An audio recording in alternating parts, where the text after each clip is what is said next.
परम शांति विधायक श्री शांतिनाथ भगवान की, चिंतामणि श्री पार्श्वनाथ भगवान की, वर्तमान शासन नायक श्री महावीर भगवान की, 24 तीर्थंकर भगवंतों की, संत शिरोमणि 108 आचार्य गुरुवर श्री विद्यासागर जी महामुनिराज की, नवाचार्य श्री समय सागर जी महाराज की, गुणायतन प्रणेता शंकर समाधान प्रवर्तक भावना योग जनक तरुणाई के प्रखर वक्ता पूज्य मुनिवर श्री प्रमाण सागर जी महाराज की, पूज्य मुनिवर श्री संधान सागर जी महाराज की।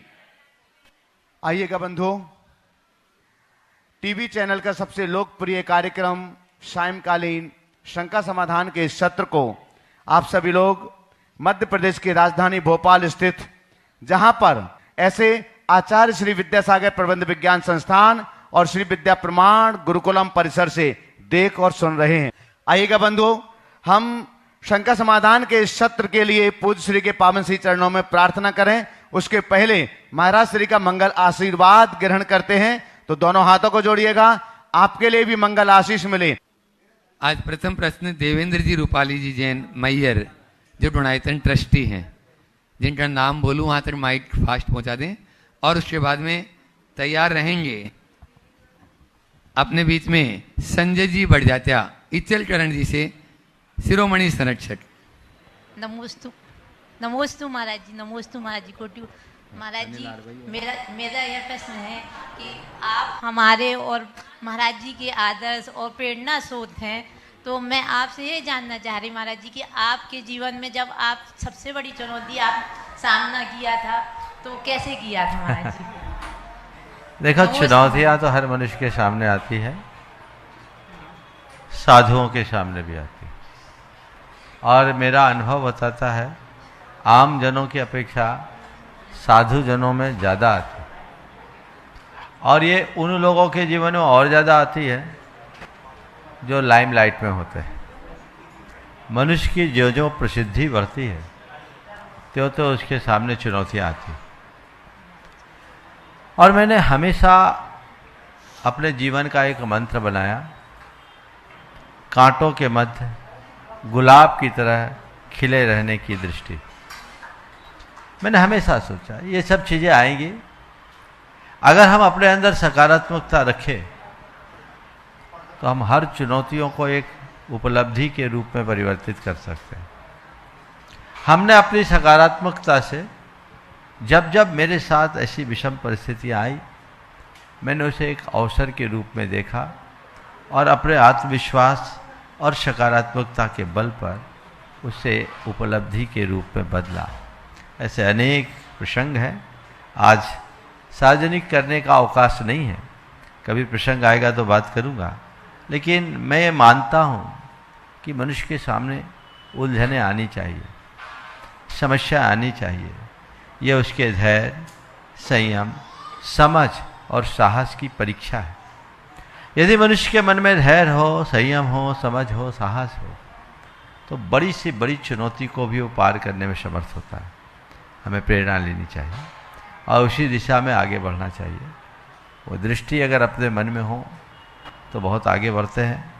साधु जीवन में तो ऐसा है ही, जिसके अंदर ये जन्मजात गुण होता है वो भी ऐसे ही करता है। एक प्रसंग आज सुनाता हूँ अपने बचपन का।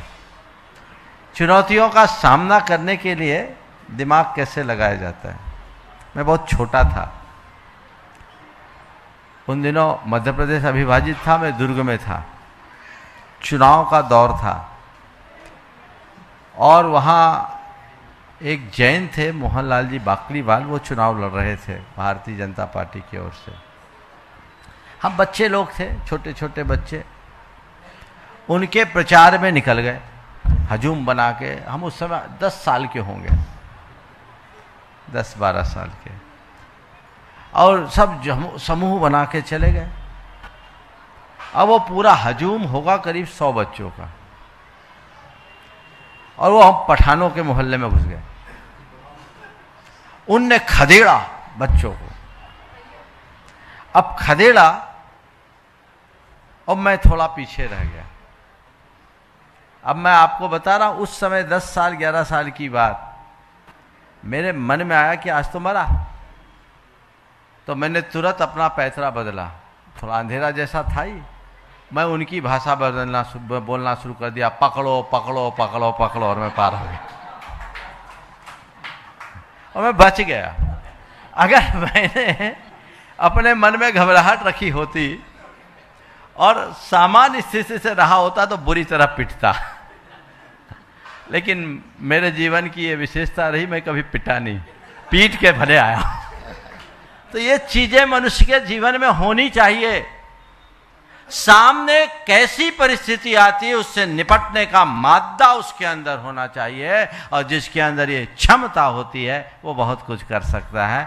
आज पहली बार ये बात मेरे मानस में आई और मैंने सार्वजनिक किया है, लेकिन वो घटनाक्रम अब भी मुझे दिखता है।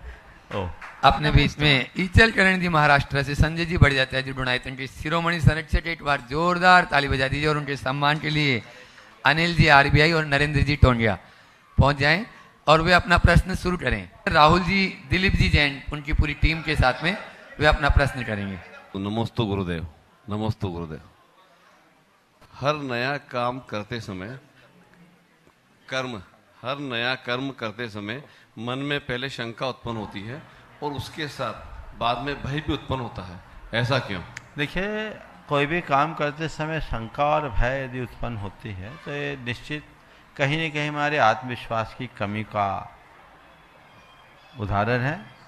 आत्मविश्वास की कमी से शंका और भय होता है, और सोच में नकारात्मकता होने से शंका और भय।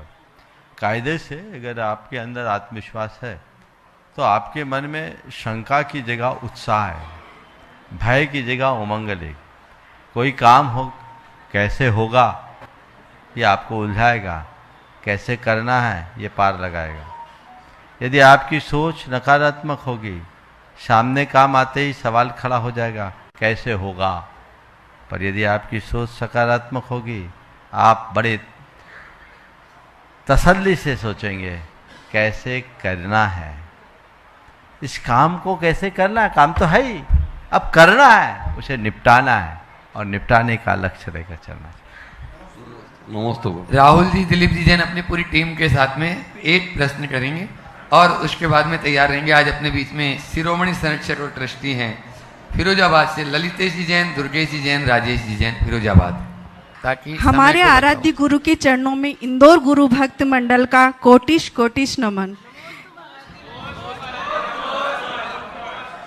दीक्षा दिवस के उपलक्ष्य में पूज्य गुरु सन्नान सागर जी के चरणों में 4 लाइनें समर्पित करते हैं। समय बचाओ। संयम के शिखर पर चढ़ा एक नाम, सन्नान सागर तेजस्वी विरागमयी धाम। छोड़ दिया जग का बंधन सारा, चल पड़े मोक्ष पर जीवन न्यारा।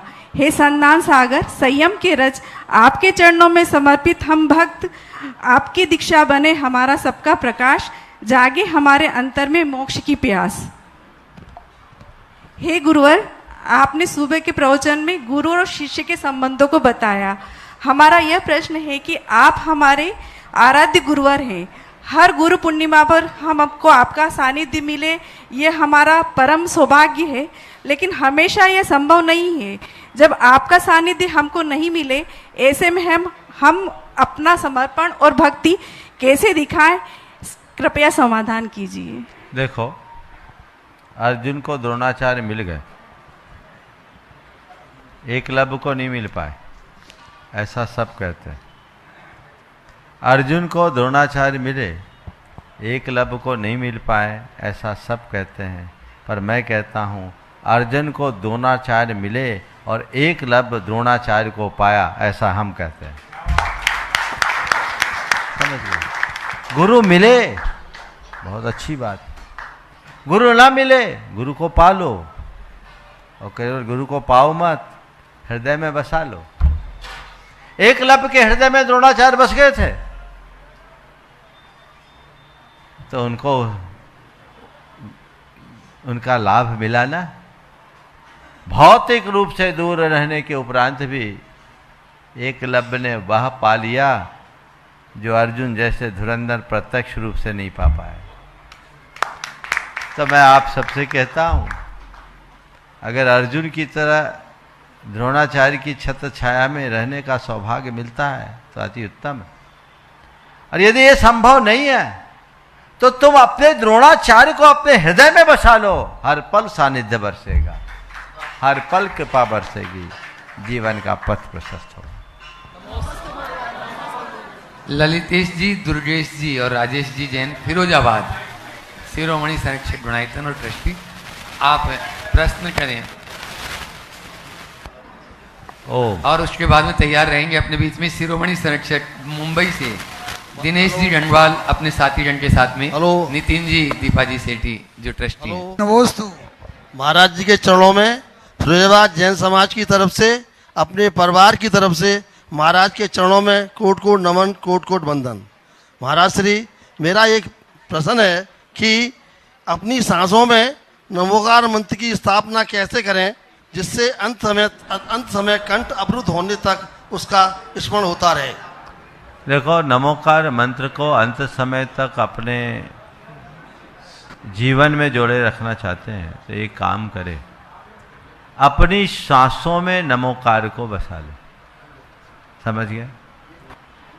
जब भी आप हो एक अभ्यास बनाए कि श्वास ले नमो अरिहंतानम, श्वास छोड़े नमो सिद्धानम, श्वास ले नमो आयरियानम, श्वास छोड़े नमो वज्रानम, श्वास ले नमो लोए और छोड़े तो सब साहुना।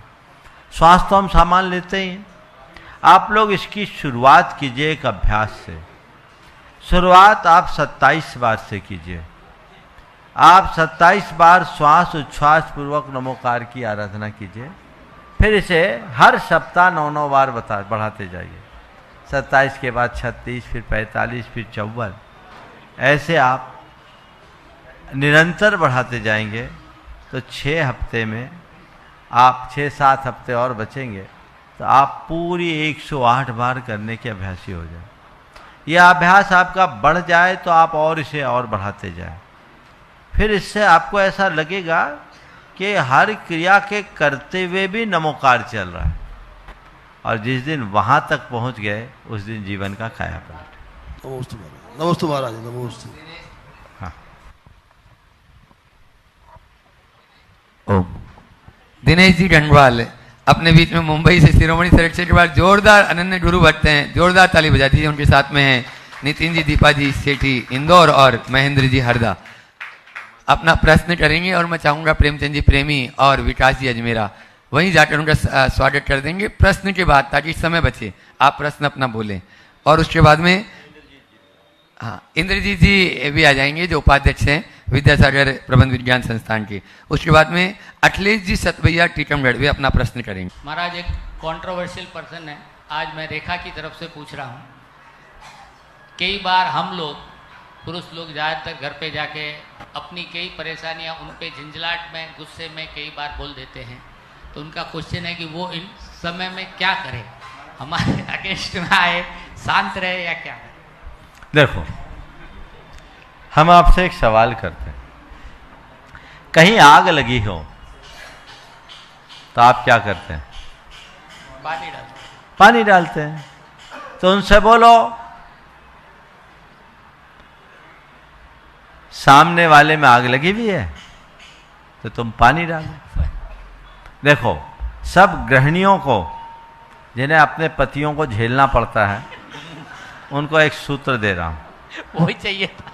आप एक काम करो, जैसे आपके पति आए ना तो उनसे सबसे पहले उनको पानी पिलाओ, बिठाओ, अच्छे से पानी पियो। कैसे, आज तो बहुत अच्छे दिख रहे हो, थोड़ी सी उनकी प्रशंसा करो और शांति से बिठाल दो।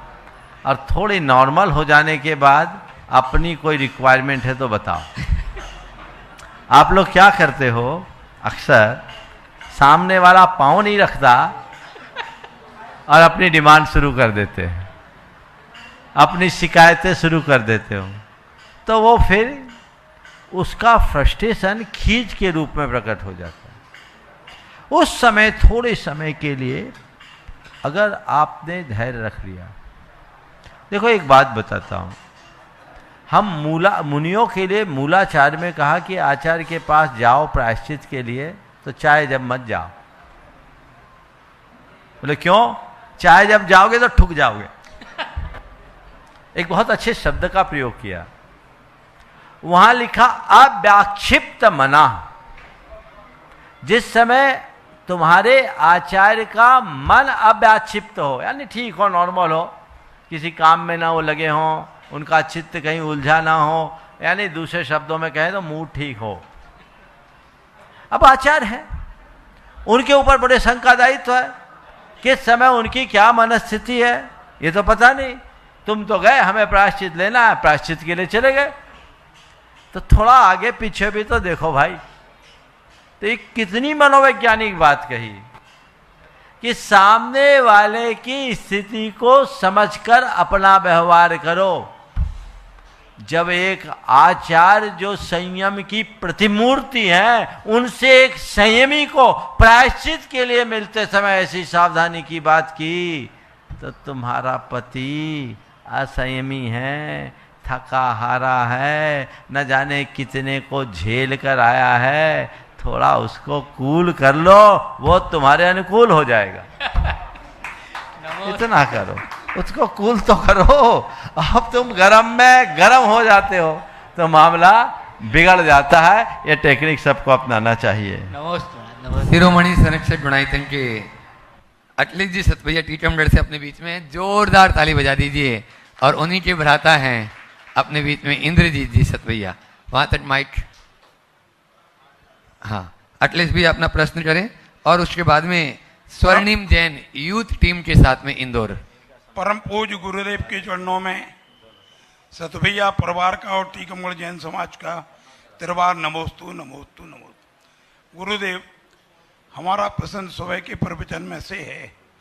आपने अपने प्रवचन में कहा कि गुरु को पहचानो, खोजो, लेकिन जब हम जैसे श्रावक हों, जिन्हें गुरु को पहचानने को खोजने की क्षमता नहीं हो, उन्हें गुरु भाग्य से मिल जाते हैं और उनकी समस्याएं कोई भी हों, चाहे पारिवारिक हों, चाहे स्वास्थ्य संबंधी हों, गुरु को वो बताते नहीं हैं, क्योंकि आपने परिवार की समस्याएं सुनने के लिए घर नहीं त्याग किया, लेकिन समस्याएं अपने आप सॉल्व हो जाती हैं। देखिए, मैंने आज प्रातः 4 बातें कही थी। गुरु को जानो, गुरु का मिलना, गुरु को पाना और गुरु का हो जाना, ये 4 चरण की बातें मैंने की थी।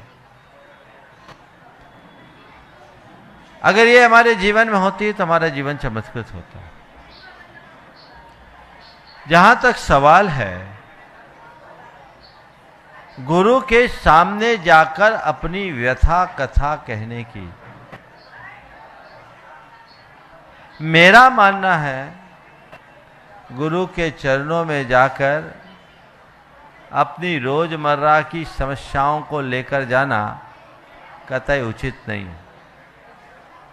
यदि गुरु के आदर्शों को आत्मसात कर लो और उनके उपदेश को ही आदेश मान लो तो कोई समस्या ही नहीं बचेगी। फिर समस्या उत्पन्न होते ही समाधान मिल जाएगा।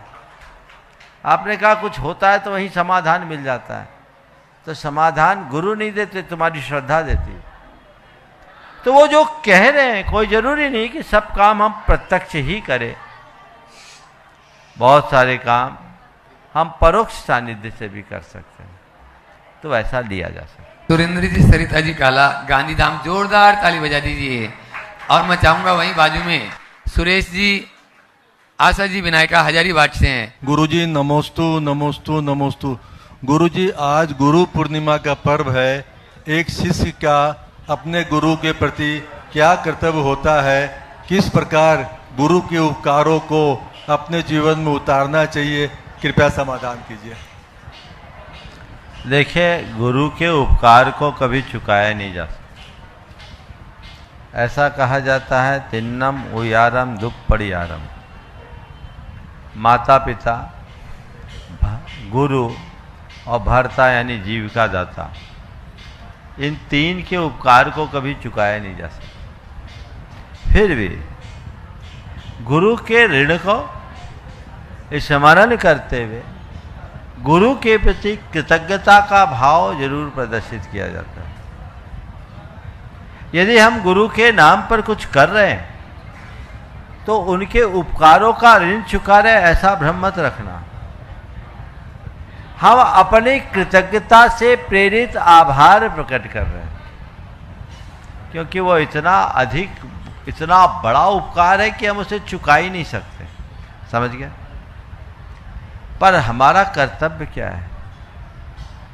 गुरु के गौरव को बढ़ाना, गुरु के मार्ग को सुरक्षित रखना, उस मार्ग पर औरों को चलने की प्रेरित के लिए प्रेरणा देना और उस मार्ग को और आगे बढ़ाना। मैं समझता हूँ गुरु के ऋणों को, गुरु के प्रति ऋणों को नहीं, गुरु के प्रति कृतज्ञता ज्ञापित करने का यही सर्वश्रेष्ठ माध्यम है। नमस्ते गुरुवार। संभव जी जैन दिल्ली अपना प्रश्न करें, और उसके बाद में आज गुरुकुल के बच्चे यहाँ पर उपस्थित हैं और उनमें से अपन सबसे पहले लेंगे स्पर्श जैन सीए फाउंडेशन का छात्र है।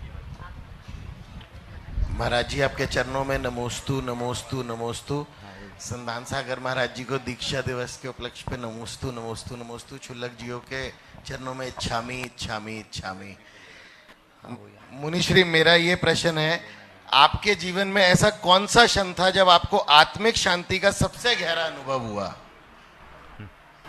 देखो, जीवन का कौन सा क्षण था जब आत्मिक शांति का सबसे गहरा अनुभव हुआ?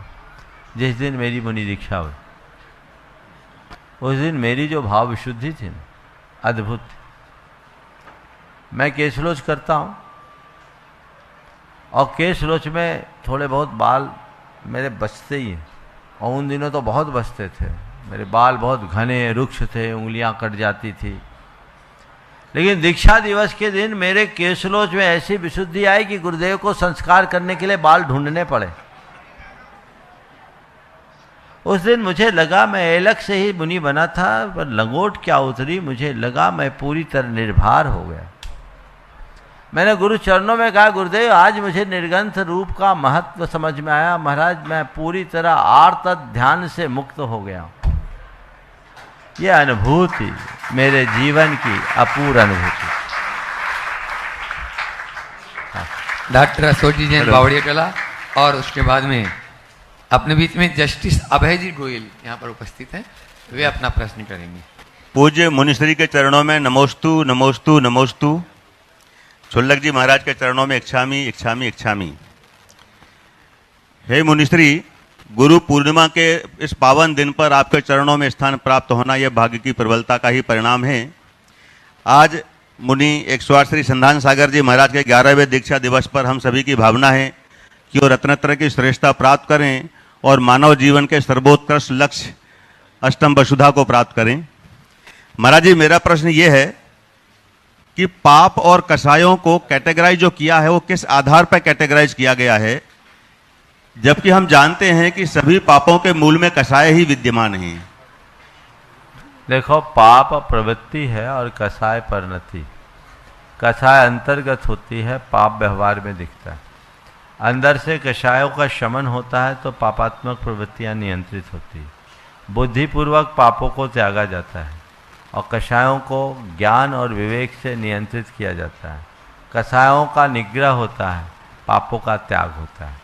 तो जो निग्रह करने योग्य है उसे हम निग्रहित करें, और जो त्याग करने योग्य है उसे बुद्धिपूर्वक त्यागें। नमस्ते महाराज जी। जस्टिस अभय जी गोयल वे अपना प्रश्न करेंगे, और उसके बाद में अपने बीच में अजमेर से आज गुणायतन ट्रस्टी मंजू जी राकेश जी पाटनी यहाँ पर उपस्थित है। छुल्लक जी गण के चरणों में इच्छा में। गुरुदेव, आज प्रसंग गुरु पूर्णिमा का ही चल रहा है। बहुत ही पवित्र दिन है। आपने भोपाल को और पूरे मध्य प्रदेश को एक शिक्षा का नया केंद्र विद्या प्रमाण गुरुकुल के रूप में भोपाल को दिया है।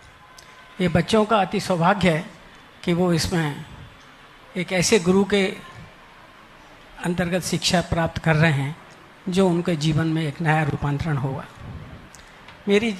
मेरा प्रश्न यही है गुरुदेव कि ऐसा क्या हो कि ये जीवन भर जितने भी छात्र यहाँ शिक्षा ले रहे हैं अपने गुरु को भूल ना पाएं। ऐसा ना हो कि यहाँ से निकल करके ये भूल जाएं कि हम यहाँ के विद्यार्थी रहे हैं और जीवन में कोई अपनी दूसरी दिशा में चले जाएं। अच्छा प्रसंग आपने यहाँ उपस्थित किया है। देखो, हमने अभी थोड़ी देर पहले कहा कि 3 का उपकार कभी चुकाया नहीं जा सकता, उसमें गुरु भी है। तुम सभी बच्चों से मैं ये कहूँगा कि आज जहाँ आप लोग अध्ययनरत हो, इससे तुम्हारा जीवन गढ़ेगा। तो जहाँ मेरा जीवन गढ़ा गया है, जहाँ से मेरा जीवन बना और संवरा है, उसको तो कभी भूलना ही नहीं चाहिए। कहते हैं यदि किसी ने अवसर पर छोटा सा भी उपकार किया है तो उसे कभी नहीं भूलना। फिर यहाँ तो पूरा जीवन का निर्माण हुआ है, इसको भूलने का तो काम ही नहीं है। भूलना है क्या? तो हमेशा याद रखना। और रोज एक भावना भाव, सुबह उठ के भावना योग तो आप लोग करते ही हो। मैं बहुत जल्दी तुम गुरुकुलम के बच्चों के लिए एक अलग छोटा सा भावना योग बनाऊंगा। और भावना भाते समय एक भावना भाव कि हे गुरुदेव, आपकी कृपा से हमें यहाँ अध्ययन करने का मौका मिला है। आप हमें ऐसी शक्ति दे कि हम अध्ययन करके आपके सपनों को साकार कर सकें, आपके उपकारों को याद रखें और आपके सपनों को साकार कर सके। जैसा समाज को आगे बढ़ाने का आपने भाव रखा, हम भी समाज को आगे बढ़ाने में भागीदार बन सके, ऐसा भाव अगर रखे तो ये कभी विस्मृत नहीं। नमस्ते भाई। अजमेर से अपने बीच में मंजू राकेश जी पाटनी, वे अपना प्रश्न करें और उसके बाद में तैयार रहेंगे। आज अपने बीच में इस संस्थान विद्यासागर प्रबंध संस्थान के एमडी सुरेश जी जैन IAS और साथ में ही उनकी अर्धांगिनी विमला जी जैन, जस्टिस विमला जी जैन। मेरे आराध्य गुरुवर के चरणों में सत सत नमन और संगान सागर जी महाराज को दीक्षा जयंती पर सत सत नमन और सभी चुल्लक जी को इच्छा में। गुरुदेव, मेरी शंका ये है कि साल भर में 12 पूर्णिमा आती है, लेकिन ये 60 की पूर्णिमा का ही ऐसा क्या महत्व है कि जिसको हम गुरु पूर्णिमा के रूप में मनाते हैं? देखिए, गुरु परंपरा पूर्णिमा का अपना सांस्कृतिक महत्व है, पर जैन परंपरा में आज की तिथि को गुरु पूर्णिमा करने का एक विशेष कारण है। हम सबको पता है भगवान महावीर को वैशाख शुक्ला दशमी को केवल ज्ञान हो गया, उनका समोसन रच गया, लेकिन उनकी दिव्य ध्वनि नहीं खिली। पर आषाढ़ की पूर्णमासी के दिन इंद्रभूति गौतम भगवान के चरणों में गए, उनने उनका शिष्यत्व स्वीकार किया और उन्होंने उन्हें गणधर के रूप में अधिष्ठित किया। तब श्रावणवदी एकम से भगवान का धर्मोपदेश हुआ, चतुर्विध संघ की स्थापना हुई, द्वादशांग की रचना हुई और तीर्थ की प्रवृत्ति हुई। कल हम लोग वीर शासन जयंती के रूप में मनाएंगे। इसका मतलब क्या हुआ? आज की तिथि में गौतम स्वामी को भगवान महावीर गुरु के रूप में मिले और जब भगवान की वाणी खिली तो हमें गौतम स्वामी गणधर गुरु के रूप में मिले और भगवान की वाणी से हमें शास्त्र मिल गया। तो आज गौतम स्वामी और भगवान महावीर का संयोग मिला और हम सबको गुरु मिल गए। देव तो थे, शास्त्र और गुरु नहीं थे। तो देव के साथ गुरु और गुरु के साथ तीनों शास्त्र, ये तीनों का संयोग मिल गया, इसलिए आज की तिथि को हम गुरु पूर्णिमा करते हैं। सुरेश जी नमोस्तु गुरुदेव। वे अपना प्रश्न करेंगे और उसके बाद में चंद्रकला जी पाटनी रांची, मंत्री बुणाईतन। अज्ञानतिम्रान्धानां ज्ञानांजन शलाकया चक्षुर श्री गुरुवे नमः। गुरुदेव, आपके सानिध्य में इस संस्थान के गर्भ जन्म से मुझे जुड़े रहने का सौभाग्य प्राप्त हुआ है। 25 वर्षों तक इसका संचालन करने का सौभाग्य मिला है, किंतु आज मैं इस गुरुकुलम के छात्रों के सौभाग्य की सर्वाधिक सराहना करता हूं कि आज गुरु पूर्णिमा के दिन उनको आप जैसे गुरु का आशीर्वाद प्राप्त हो रहा है। मुझे विश्वास है बच्चों, आप सफल होंगे और सफलता की सर्वोत्तम हिमालयन सीढ़ियों पर आप विराजमान होंगे। बस आप कठिन परिश्रम करते रहिए, गुरु के आदेश और निर्देश का पालन करते रहिए। गुरुदेव, आप जनवाणी के प्रामाणिक प्रवचनकार हैं। पूरे विश्व में आपकी वाणी घर घर लोग सुनते हैं। आज से 2000 वर्ष पूर्व तत्वार्थ सूत्र के प्रवचनकार ने महाव्रतों के स्थैर्य के लिए, स्थिरता करने के लिए 5 भावनाओं की चर्चा की थी। लेकिन आज हम इन भावनाओं को बृहत्ताकार में प्रैक्टिकल स्वरूप ग्रहण करते हुए देख रहे हैं। गुरुदेव, हम भावना योग से एक ओर अपनी आत्मा को समुन्नत कर पाते हैं और अपना जीवन का चतुर्मुखी विकास कर पाते हैं, और यह सौभाग्य हमारे इन बच्चों को प्राप्त हो रहा है। और मुझे विश्वास है कि भावना योग से वो अधिक से अधिक ऊंचाई पहुंचेंगे। आज मैं गुरु पूर्णिमा के दिन इन बच्चों को गुरुदेव अपनी शुभकामनाएं ही देना चाहता हूं, और मेरी शंकाएं तो आपके समक्ष आते ही सभी का समाधान हो जाता है, तो मेरे पास कोई बहुत सुंदर नहीं। मैं चाहूंगा एक बार, हाँ विमला जी कुछ बोलेंगे। हाँ। बहुत बहुत नमोस्तु महाराज जी, बारंबार नमोस्तु। बस मेरी कोई शंका नहीं है, आपके प्रति कृतज्ञ हूँ। आपने इस भोपाल समाज को चौमासा दिया, और सबसे बड़ी बात गुरुकुलम में चौमासा दिया, इसके लिए बारंबार मैं चाहूंगा इस दंपति का जोरदार अभिनंदन करो। बंधुओं, आप जिस संस्थान में यहाँ बैठे, इस संस्थान के जब मेरे मन में कल्पना आई थी तब से सुरेश जी जुड़े हैं, और इस संस्थान को यहाँ तक पहुँचाने का पूरा श्रेय यदि जाता है तो सुरेश जी को जाता है। एक बार जोरदार अभिनंदन करें, और कितने लगन के साथ ये आज भी लगे हैं, बहुत सराहनीय। हाँ, चंद्रकला जी पाटनी, रांची, और उसके बाद में अपने बीच में ब्रह्मचारी करुणा सागर जी यहाँ पर हैं। मेरी तरफ से, जगत के सब जीवों की तरफ से मुनिराजों के चरणों में नमोस्तु। सब क्षुल्लक जी महाराज के चरणों में इच्छामी। महाराज श्री द्रोणाचार्य जी ने जब गुरु दक्षिणा के रूप में अंगूठा मांगा था एकलव्य से, तो वो हमें किस दृष्टि से देखना चाहिए, क्योंकि गुरु तो किसी का बुरा करते नहीं है। द्रोणाचार्य को अंगूठे से कोई प्रयोजन नहीं था, वो उसके समर्पण की परीक्षा लेना चाहते थे।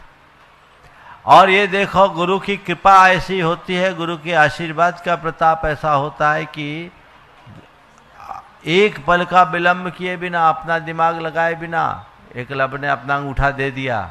लेकिन गुरु ने ऐसी कृपा बरसा दी कि बिना अंगूठा के भी अंगूठे वालों को अंगूठा दिखाने की क्षमता प्राप्त कर ली, और उनको सब कुछ दिखा दिया। तो उसके अंदर विश्वास था, समर्पण था, श्रद्धा थी। इसलिए गुरु कुछ भी कहे, समर्पण रखो, ये सोचो कि ये समर्पण मेरे हित का कारण है। वो समर्पण की परीक्षा थी। शिवानंद जी वर्णी जी अपना प्रश्न करें, और उसके बाद में यदि समय रहा तो आगे बच्चों को। इस गुरु पूर्णिमा के शुभ अवसर पर मैं सबसे पहले अपने लिए और अपनों के लिए गुरु महाराज का आशीर्वाद चाहता हूँ। गुरुवर, अभी आपने समर्पण के बारे में चर्चा की। मैं ये समझना चाहता हूँ कि समर्पण आखिर कैसे किया जाता है, किन किन कारणों को हटाना चाहिए अपने जीवन से। देखो, अपनी इच्छा शक्ति, निर्णय शक्ति और समझ शक्ति को अर्पित करने का नाम समर्पण।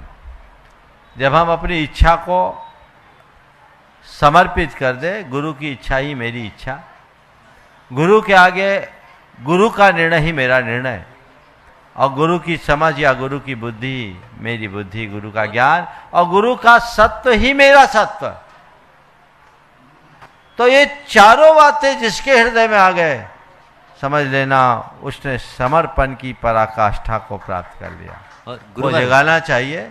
मैं आपको एक घटना बताता हूँ। आज़ाद हिंद फौज के माध्यम से जब सुभाष चंद्र बोस भारत को मुक्ति दिलाने का अभियान छेड़ रहे थे, तो किसी ने बोला कि आप इसके बल पर इतनी बड़ी ब्रिटिश हुकूमत को कैसे उखाड़ोगे, आपके पास तो बहुत छोटी सी सेना की टुकड़ी है।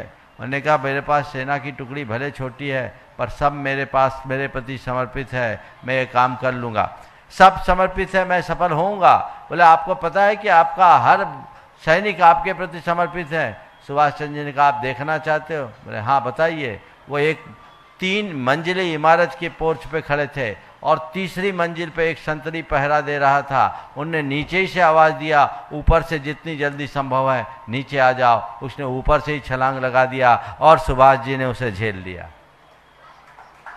ये समर्पण है, ये समर्पण है। बस ये जिसके हृदय में जग गया, समझ लो वो गुरु का हो गया। समय हो गया, यहीं पर विराम। बोलिए परम पूज आचार्य गुरुवर श्री विद्यासागर जी महाराज। देखो एक और प्रसंग याद आ गया, गुरु के प्रति समर्पण क्या होता। पंजाब केसरी महाराजा रंजीत सिंह का नाम आप लोगों ने सुना होगा। गुरु गोविंद सिंह के अनन्य भक्त थे। गुरु गोविंद सिंह ने कहा था कि मेरे बाद कोई स्मारक नहीं बनाना, अगर बनाओगे तो उसका वंश निर्बीज हो जाएगा। लेकिन महाराजा रंजीत सिंह के मन में गुरु गोविंद सिंह के प्रति अगाध आस्था थी। उन्होंने उनका स्मारक बनाया। लोगों ने उससे कहा कि ये तो गुरु ने कहा है कि जो स्मारक बनाएगा उसका वंश निर्बीज होगा। बोले मेरा वंश निर्बीज हो जाए तो क्या फर्क पड़ता है, मेरे गुरु का नाम अमर होना चाहिए। मेरे गुरु के नाम अमर होना चाहिए और स्वर्ण मंदिर बन गया। ये कितनी बड़ी गौरव गाथा है। हम इसे आत्मसात करें, जीवन बेहतर बन सकता है। बोलिए परम पूज्य आचार्य गुरुवर श्री विद्यासागर महाराज की